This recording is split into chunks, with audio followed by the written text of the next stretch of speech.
So last night, Russia got hit hard. Ukraine hit Russia really hard. And I was expecting something very different. I was expecting a big blitz from Russia into Ukraine. That didn't materialize, but this did. So here we go. Let's start looking at this. This was the second wave of strikes. I didn't catch the first wave. And then there was a third wave of strikes. And yeah, and they were going, this was Ukrainian drones striking into Russia. So let's look at what the damage was. What you're seeing here is Yaroslavl, and you're seeing Krasnodar and Tuapse. Those are two primary places that got hit really hard. Here are drone sanctions that have been vigorously applied to an oil depot in Yaroslavl Oblast. This close-up video shows lots of Russian oil being rapidly converted into heat and light. And I'm not really showing most of it. I'm just showing the smoke plume here. That's for YouTube. More footage is surfacing from the burning oil depot. Another deep hit inside Russia. Same images. And here we are one more time. The Russian Telegram channels are reporting this fire at an oil depot in Rybinsk is in Yaroslavl after a reported drone attack. So, okay. And then we see another thing. You see this light off in the background in the distance.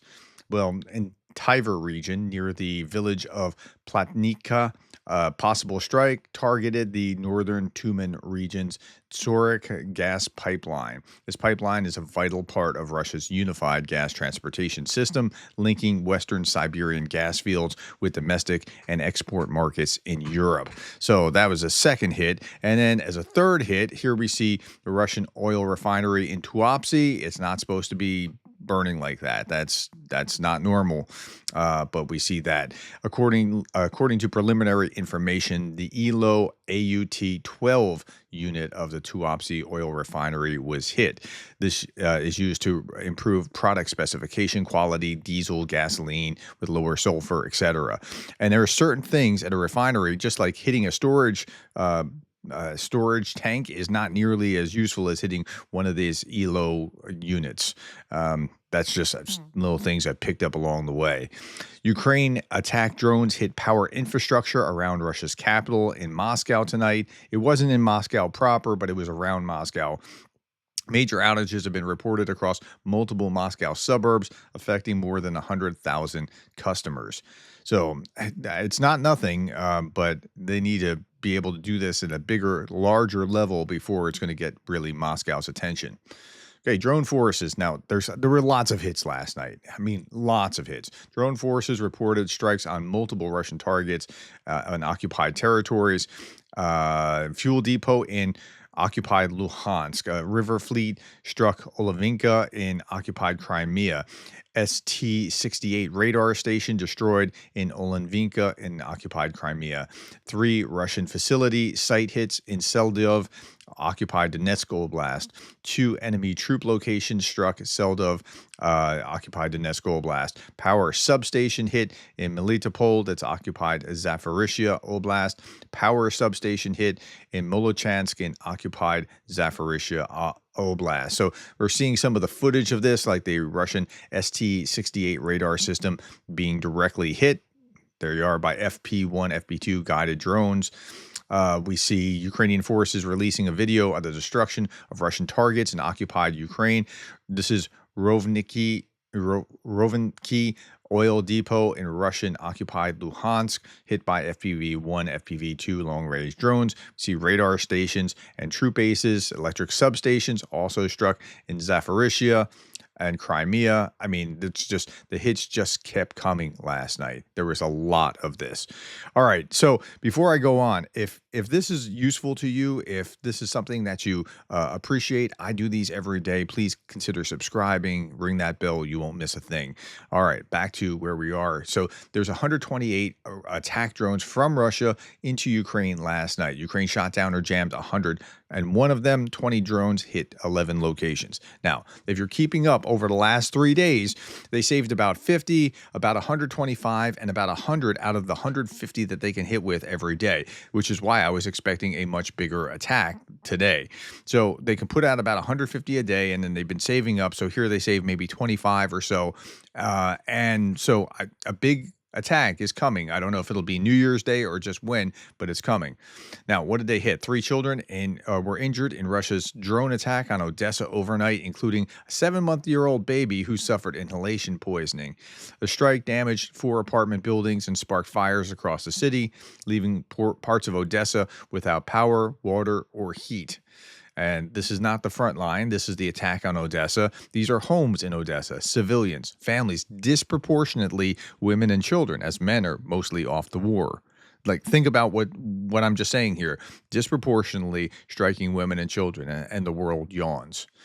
Residential area high rises in 2 districts of Odessa were hit. One of the buildings caught fire. In several apartments, there are casualties, including children.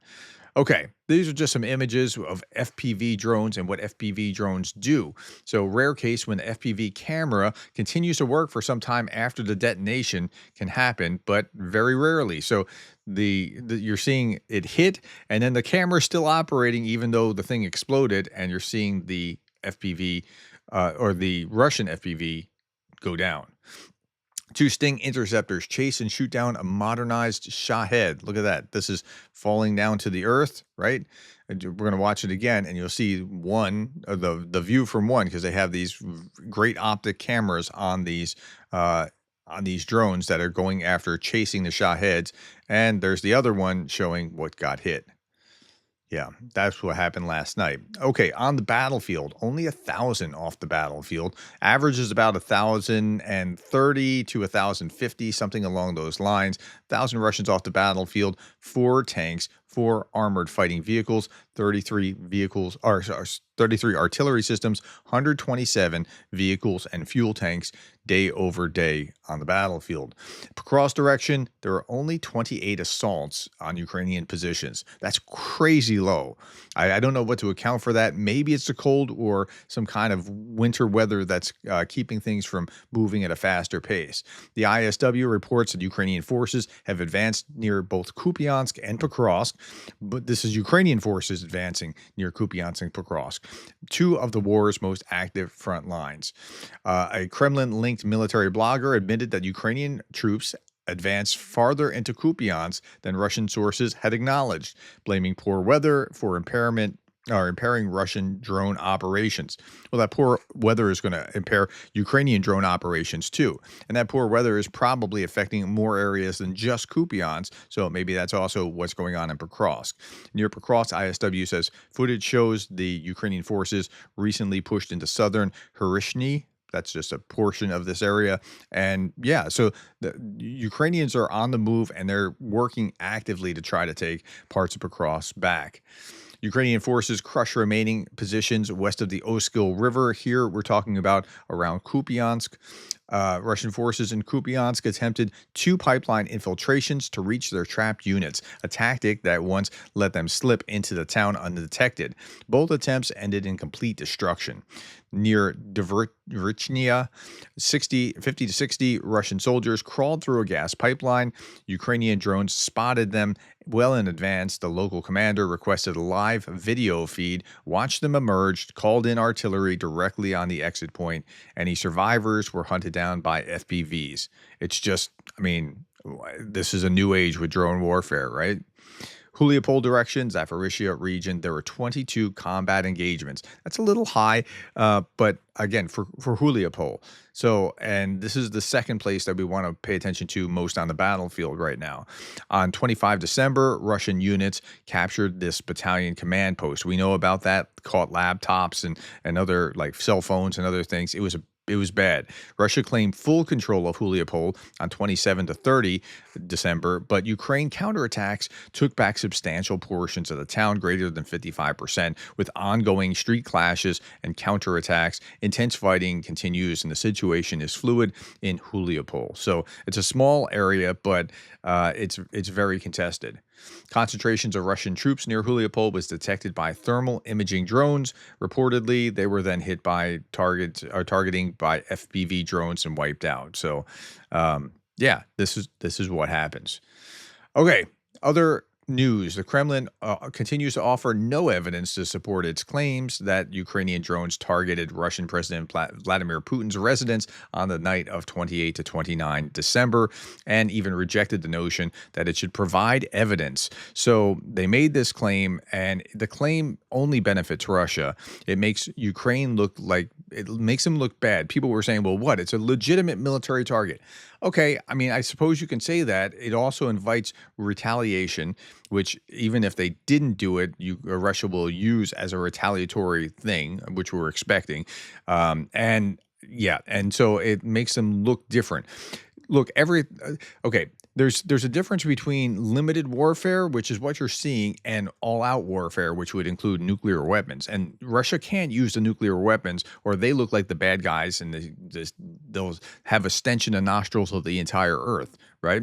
So it's the same kind of thing. If you do this, you invite that.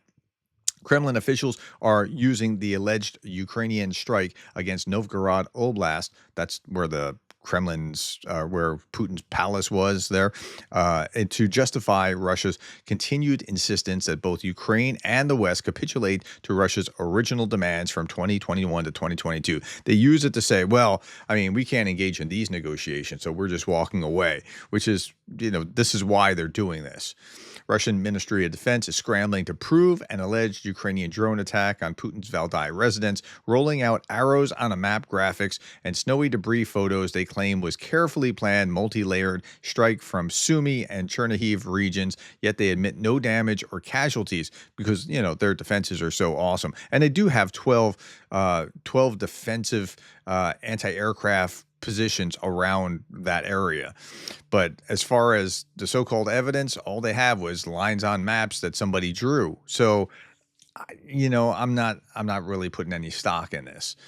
All right. As far as what the Ukrainians do, I mean, they lie about things. And so, sorry, Ukrainians. What the Russians do is they lie about things constantly. And so here, I borrowed these lines from another YouTuber posting this, and then just had some fun with some AI creating the infographic. 2014 in Crimea, these aren't my soldiers. 2014 Eastern Ukraine, nothing to do with me. 2014 MH17 shot down, the Ukrainians did it. 2015 the Minsk Accords, Russia's not a participant. 2021 invasion buildup, no plans to invade Ukraine. Remember that about this time in 2021? 2022 full-scale invasion, we don't plan to annex. No, but so are you going to believe this when they do that? That's really the question. All right, my friends. So my shout out goes out to Teresa Rogers, undergraduate YouTube member. Thank you, Teresa. 2 more things and we'll be done. Trump must pressure Putin. Nothing is going to change. Nothing is going to happen unless Trump pressures Putin. That's the reality. And finally, the fundraiser Project 22 or Campaign 22 Project Tatiana. Yesterday, when I was talking about it, we were at 226,000 pounds of a 320,000 pound goal. We're up to 239 as of right this moment as I'm recording. So thank you all for your donations. I've donated. You'll see the patch on my end screen on the way out because that, and by the way, if you have donated more than $100 or 100 pounds, that patch will be on its way to you and they'll contact you on the backside of this. Thank you, my friends, for your time. Thank you for the likes, the shares, and the subscribes. Tell me what you thought about what you saw here. Ukraine really did have a good night. And thank you for being the kind of person who cares about Ukraine.